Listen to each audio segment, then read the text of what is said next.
Assalamualaikum warahmatullahi wabarakatuh. Perkenalkan, saya Rini Mustika dari Prodi Informatika. Di sini saya akan menjelaskan tentang konsep dasar sistem komputer pada mata kuliah sistem operasi. Yang pertama ada definisi. Komputer ialah suatu peralatan elektronik yang dapat menerima input, mengolah input, memberikan informasi menggunakan suatu program yang tersimpan di memori komputer, dapat menyimpan program dan hasil pengolahan serta bekerja secara otomatis. Kemudian, terdapat tiga istilah penting yaitu input data, pengolahan data, dan informasi atau output. Dan yang ketiga adalah pengolahan data dengan menggunakan komputer dikenal dengan nama pengolahan data elektronik atau electronic data processing. Kemudian struktur komputer.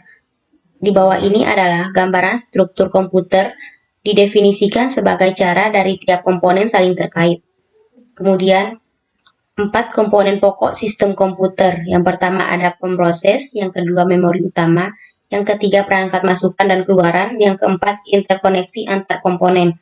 Kemudian, pemroses disebut CPU berfungsi mengendalikan operasi komputer dan melakukan pengolahan data. Pemroses melakukan kerja dengan langkah sebagai berikut. Yang pertama, mengambil instruksi yang dikodekan secara biner dari memori utama. Kemudian, mendekode instruksi menjadi proses-proses sederhana, dan yang terakhir melaksanakan proses-proses tersebut. Operasi-operasi pada pemroses dikategorikan menjadi operasi aritmatika berupa penambahan, pengurangan, perkalian, dan pembagian. Kemudian operasi logika, ada OR, AND, XOR, inverse, dan lain sebagainya. Dan yang terakhir ada operasi pengendalian berupa operasi percabangan dan operasi lompat. Pemroses terdiri dari 3 komponen yaitu control unit, berfungsi mengendalikan operasi yang dilaksanakan sistem komputer. Kemudian arithmetic logic unit, berfungsi melakukan operasi aritmatika dan logika. Kemudian register, merupakan memori yang sangat cepat yang berfungsi sebagai tempat operan-operan dari operasi yang dilakukan oleh pemroses. Kemudian control unit atau unit kendali, berfungsi untuk pertama mengatur dan mengendalikan semua peralatan yang ada pada sistem komputer, kapan alat input menerima data dan kapan data diolah serta kapan ditampilkan pada alat output. Yang kedua, mengartikan instruksi-instruksi dari program komputer. Yang ketiga, membawa data dari alat input ke memori utama. Yang keempat, mengambil data dari memori utama untuk diolah. Yang kelima, mengirim instruksi ke ALU jika ada instruksi untuk menghitung aritmatika atau perbandingan logika. Kemudian membawa hasil pengolahan data kembali ke dalam memori utama lagi untuk disimpan dan pada saatnya disajikan ke alat output. Kemudian control unit. Kesimpulan tugas dari unit kendali ini adalah pertama, mengatur dan mengendalikan alat-alat input dan output. Kedua, mengambil instruksi-instruksi dari memori utama. Yang ketiga, mengambil data dari memori utama jika diperlukan. Yang keempat, mengirim instruksi ke ALU jika ada perhitungan aritmatika atau perbandingan logika serta mengawasi kerja dari ALU. Yang terakhir, menyimpan hasil proses ke memori utama. Kemudian ALU aritmatika and logic unit. Yang pertama, melakukan semua operasi aritmatika dengan dasar penjumlahan sehingga sirkuit elektronik yang digunakan disebut adder. Yang kedua, melakukan keputusan dari suatu operasi logika sesuai dengan instruksi program.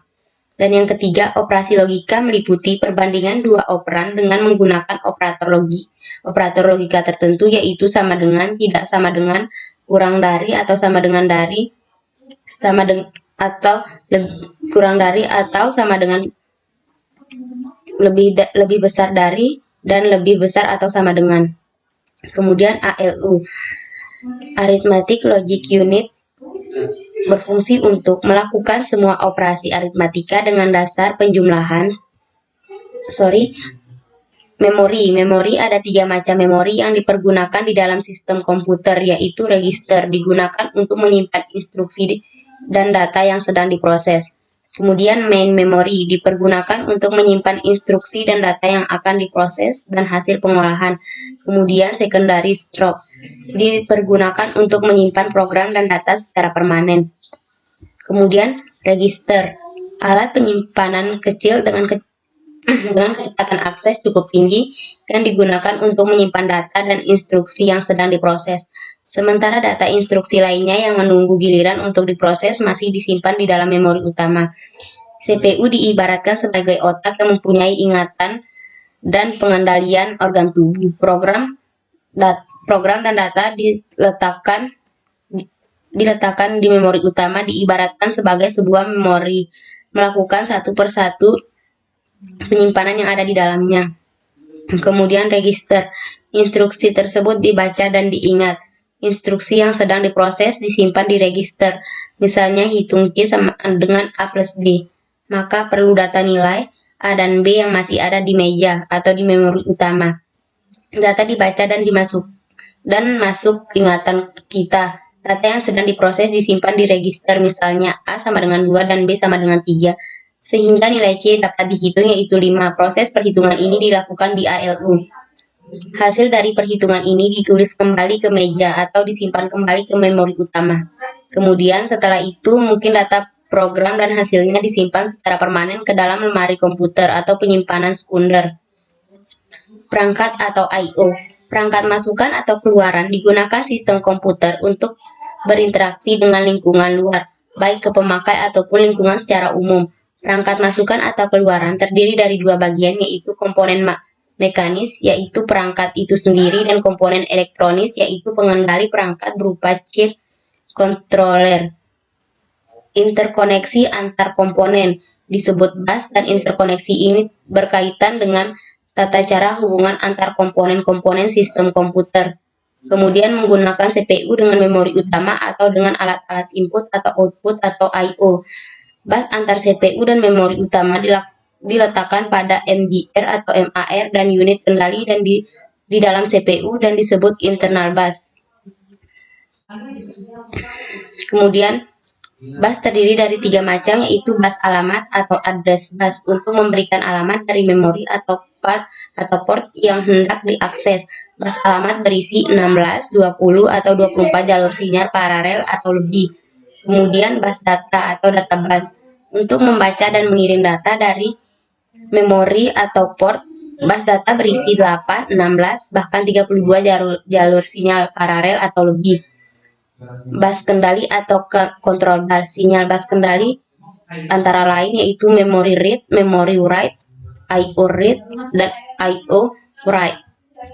Sekian dari saya, lebih dan kurangnya saya mohon maaf. Assalamualaikum warahmatullahi wabarakatuh. Bye.